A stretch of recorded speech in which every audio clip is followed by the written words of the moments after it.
Hello everyone students, कैसे हैं आप लोग। उम्मीद करता हूं आप लोग अच्छे होंगे, स्वस्थ होंगे और अपना अध्ययन अच्छे से कर रहे होंगे।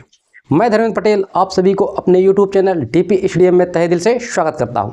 हम लोग पढ़े हैं निर्देशांक ज्यामिति, इसका पहला पार्ट पढ़ चुके हैं। आज इसका पार्ट पढ़ेंगे 2। आइए शुरू करते हैं।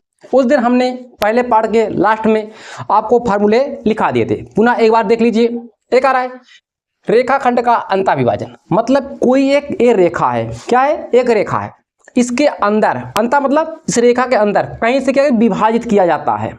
मान लीजिए इसके अंदर हमने ये P बिंदु पर विभाजित कर दिया। जब विभाजित करेंगे ये हमारा m अनुपात n में टूट जाएगा। किस अनुपात में? n अनुपात m अनुपात n में टूट जाएगा।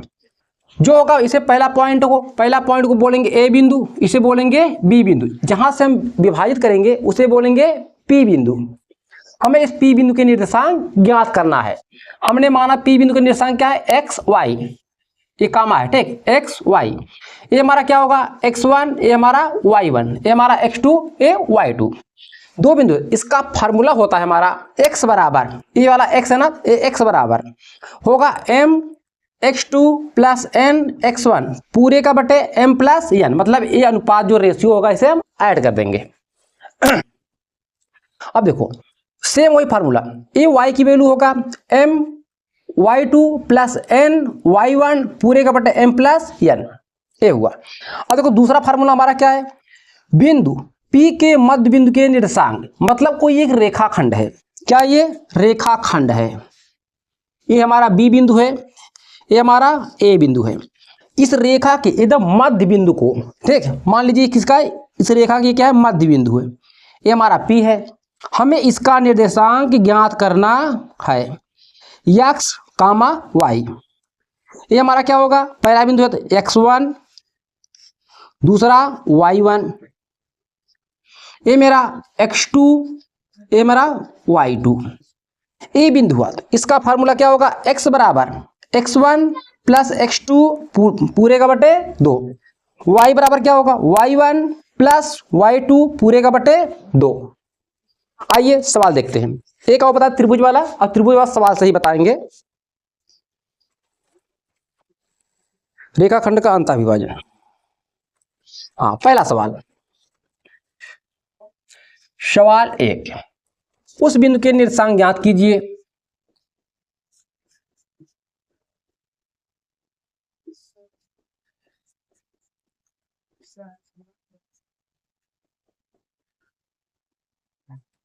उस बिंदु के निर्देशांक ज्ञात कीजिए।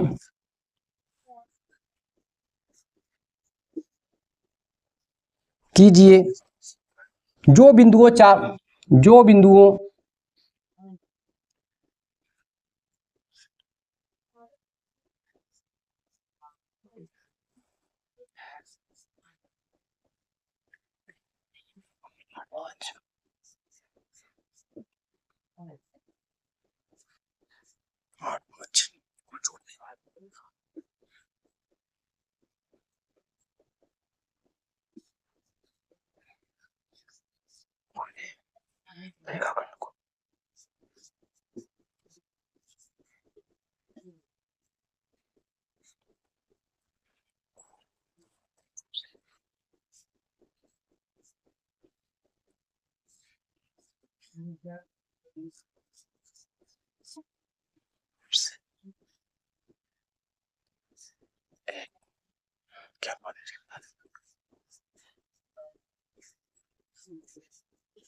देखिए ये आपका पहला सवाल करा, उस बिंदु के निर्देशांक ज्ञात कीजिए कि जो बिंदुओं 4 - 3 और 8 5 को जोड़ने वाले रेखाखंड को आंतरिक रूप से 3:1 के अनुपात में विभाजित करता है।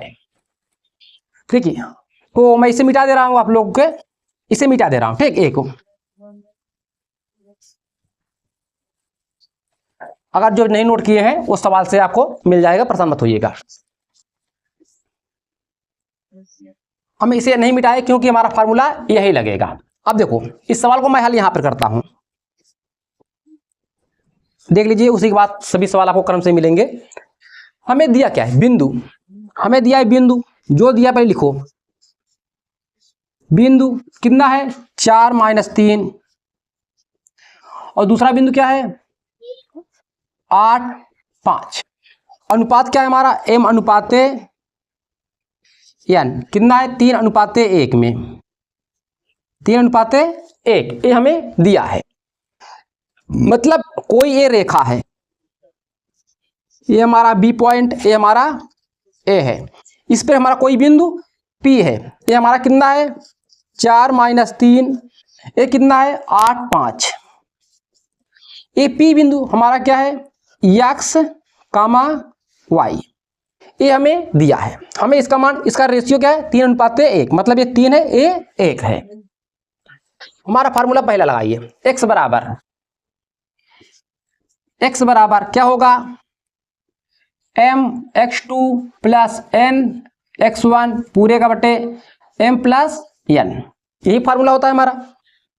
अब देखो, इसे मैंने m e n, ये हमारा x1 y1, ये हमारा x2 y2, तो लिखिए m कितना है, 3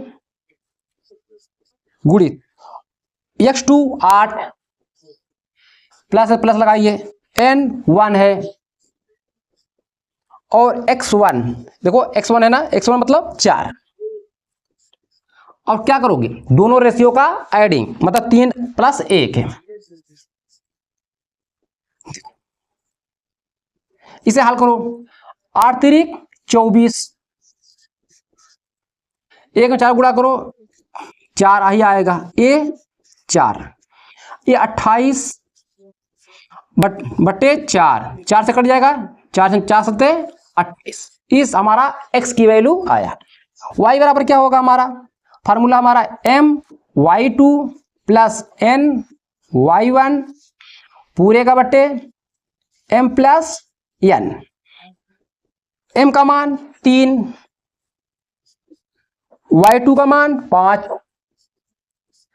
n का मान 1, y1 का मान -3, क्या है, -3, पूरे के बटे दोनों रेशियो का एडिंग। अब देखो, 3 बचे 15, 3 5 जाए 50, प्लस माइनस का गुणा क्या हो जाएगा, -3 बटे 4, इसे जोड़िए, 15 में 3 निकालिए 12, ओ सॉरी 12, इसे काटिए, 4 तिहाई 12, मतलब P बिंदु के निर्देशांक क्या है हमारे, लिखो, अतः P बिंदु के निर्देशांक,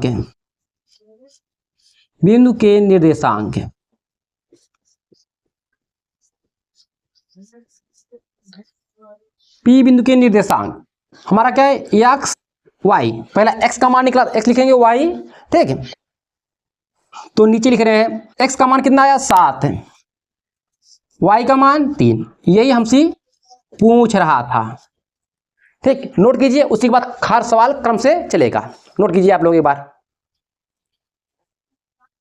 सवाल नंबर 2, ये सवाल क्या कर रहा है, बिंदु -4 3, बिंदु -4 6, बिंदुओं A -6 10 और B 3 -8 को जोड़ने वाले रेखाखंड को किस अनुपात में विभाजित करता है। मतलब इसमें आपसे पूछ रहा है इसका रेशियो क्या है, यम और एन का मान ज्ञात करना है, यम अनुपात एन। आइए देखते हैं, देखो ये हमें दिया है, कोई ये क्या है, ये रेखा है, ये हमारा बी पॉइंट है, ये हमारा ए बिंदु है, इस पे कोई बिंदु पी है। देखो हमें दिया है बिंदु, मतलब पहला बिंदु ये दिया है, इसका मान -4 6, और बिंदुओं मतलब ए और बी का मान दिया है, ए का मान -6 10, ए का मान क्या है -6 10, और बी का मान क्या है 3 -8, ये हमें दिया है। हमसे पूछ रहा है m अनुपात n, मतलब ए वाला दूरी और ये दूरी का रेशियो क्या होगा। देखिए हमें दिया अंतः विभाजन का फार्मूला क्या होगा हमारा, x बराबर ये हमारा x1 y1 x2 y2, ये हमारा x ये हमारा y। हमारा फार्मूला क्या होता है, m x2 plus n x1 पूरे का बटे रेशियो का योग है, मतलब n अनुपाते m प्लस n हो जाएगा। अब देखो इसका मान क्या दिया हमें, -4, यहाँ -4 रखो। m का मान नहीं दिया है, x2 मतलब 3, n का मान नहीं दिया है, x1 -6, ये क्या है -6 पूरे का बटे m प्लस n, ये हुआ। इसको इसमें गुणा कर दो, -4 m प्लस n बराबर 3 से गुणा करो m में 3m -6n, इसे गुणा करो -4m -4n बराबर 3m -6n। आइए इधर देखते हैं, देखो इसको इस साइड ले जाओ, हो जाएगा 4m, ये इस साइड क्या हो जाएगा, प्लस हो जाएगा 4m प्लस 3m बराबर, देखो इसको इस साइड ले आओ, माइनस क्या हो जाएगा, प्लस हो जाएगा, प्लस 6n, और ये -4 है तो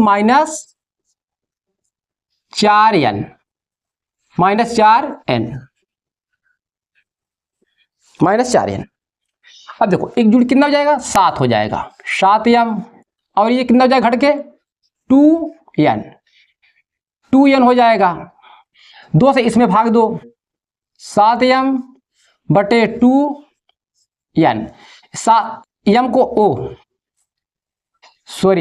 एक सेकंड है, n को इसमें भाग दो, 7 को इसमें भाग दो, m अनुपाते n 2/7 लिखेंगे, अतः रेशियो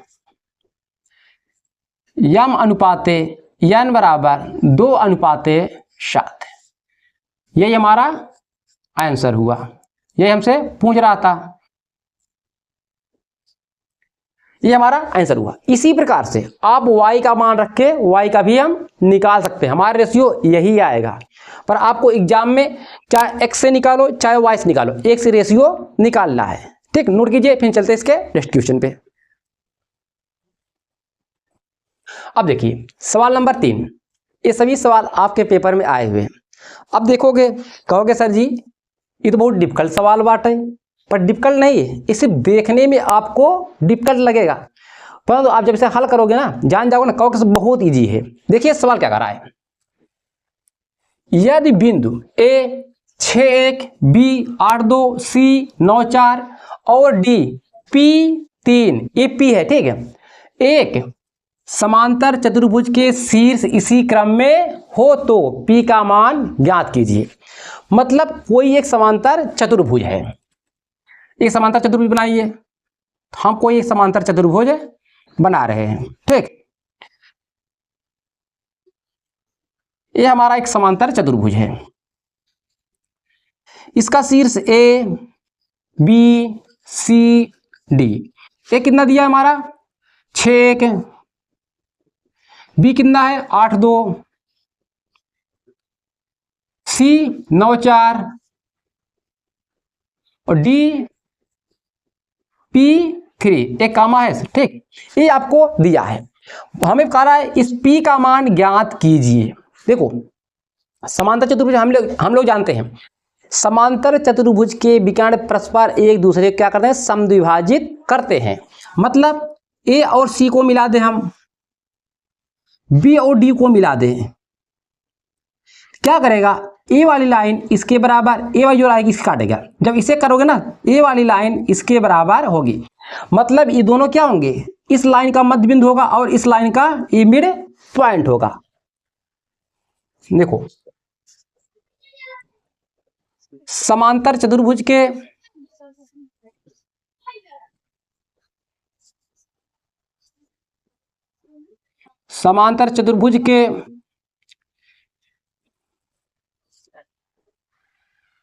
विकर्ण, समांतर चतुर्भुज के विकर्ण परस्पर एक दूसरे को समद्विभाजित करते हैं, समद्विभाजित करते हैं। समद्विभाजित करते का मतलब जानते हो, इस सभी का, इस लाइन का ये मिड पॉइंट होगा और इस लाइन का ये विकर्ण का मिड पॉइंट होगा।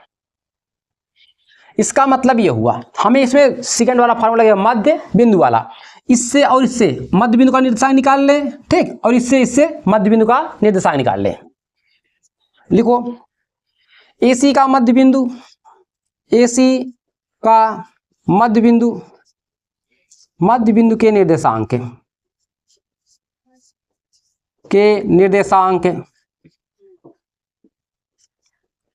इक्वल टू, इक्वल में BD के मध्य बिंदु के निर्देशांक,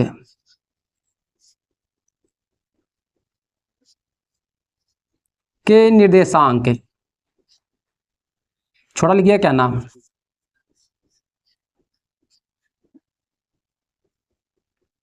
निर्देशांक दोनों क्या होंगे, बराबर होंगे।